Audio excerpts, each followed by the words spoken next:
These are South African Cichlids, species Pseudotropheus Acei. There's a male and a female spawning. She's dropping her eggs right there on that rock and picking them up with her mouth. And the male will come around and do his little show-off wiggle and release his sperm. She'll take it into her mouth. And that's actually how they procreate. She'll keep the eggs in her mouth for about a week to 2 weeks before they hatch, and after they hatch she will keep them in her mouth for another 2 to 3 weeks before they're big enough to where she'll start releasing them into the tank slowly. That's how they protect their young. It's called mouth brooding. That little cichlid, and that's a Botia right there. They're kind of getting a free snack on the little eggs that don't get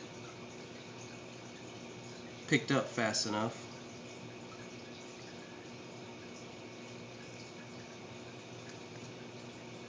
Oh, he just got one.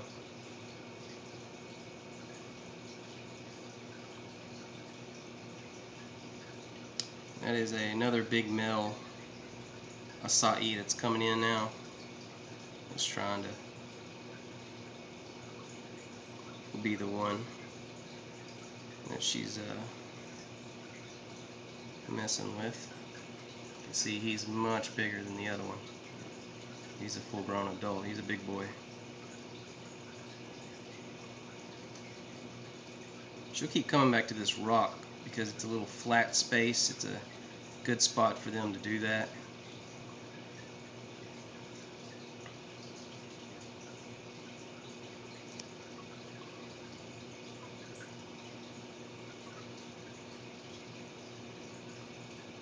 It's a marble Botia, also called a Burmese border, also known as a Loach. Botia and Loach, pretty much the same thing.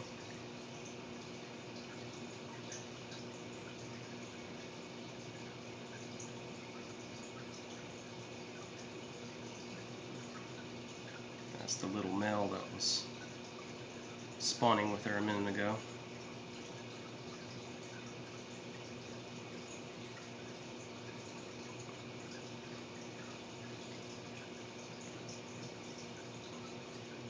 Oh, she's back.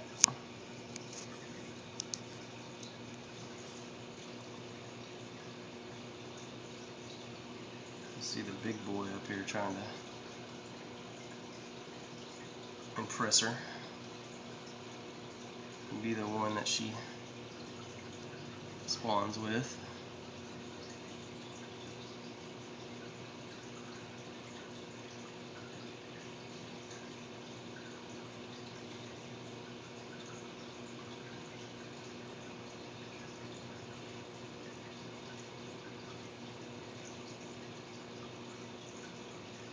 The little Lake cichlid keeps getting a little free meal off those eggs. Here comes another Botia. That is a zebra Botia. You can obviously tell where he gets that name, little stripes.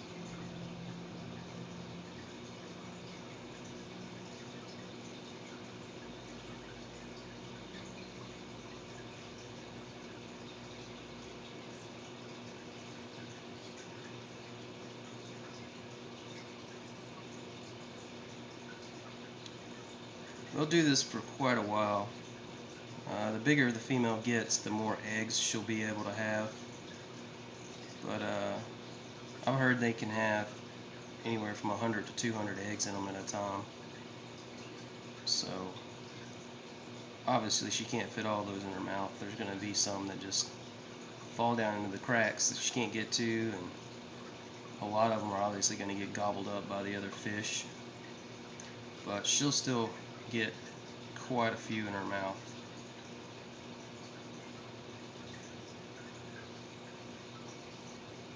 I have stripped them before, which is once they get old enough, about 3 or 4 weeks.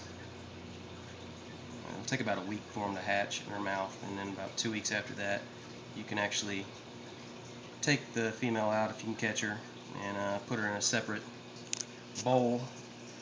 And the way I do it is you can hold their mouth open with a Q-tip, and you kind of just dunk her up and down real fast, and the babies will fall out of her mouth into the bowl.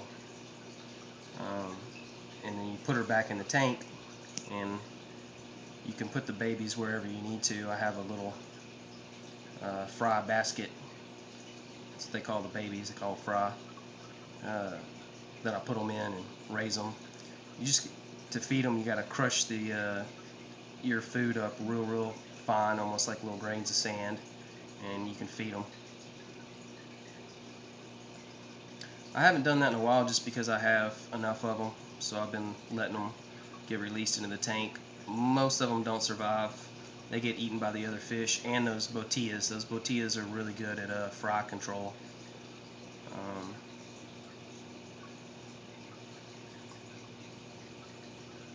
Every once in a while, one of them will survive in the tank. The little male that's spawning with her right now, that guy that's shaking, doing his little dance, he actually grew up in the tank. I didn't strip him. He just survived. You notice he's got little egg spots on his little rear fin on the bottom. When he shakes like that, she sees those and thinks they're an eggs, so she goes to pick them up. That's when he releases his sperm, and that's how he fertilizes her. Kind of a little built-in trick Mother Nature gave him. It's a real efficient way for them to keep the fry safe by mouth brooding. And it's amazing they can stay alive as long as they do, because it's over a month that the female does not eat. She's got eggs and then fry in her mouth. She can't eat. Usually the younger females, when they start coming of age to do it, the first couple times they do it, they won't even have any survive. They either release them too early or they eat them on accident. It takes them a little while to kind of get the hang of it.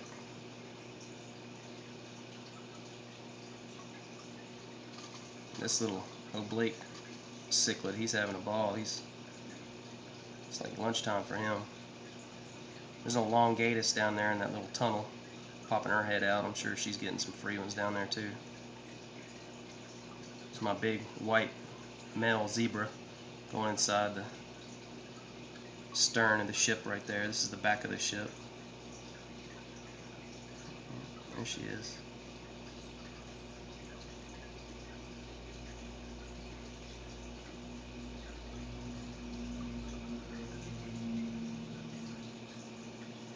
Oh, here comes big boy.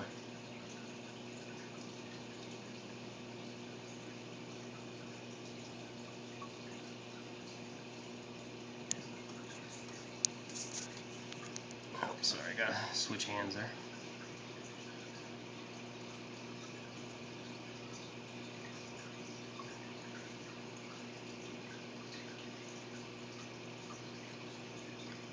Well, that's how they do it. A little show and tell on the spawning of South African cichlids. These come from Lake Malawi. They're really exciting fish. They're real aggressive. There's always action going on in the tank, a lot of fights.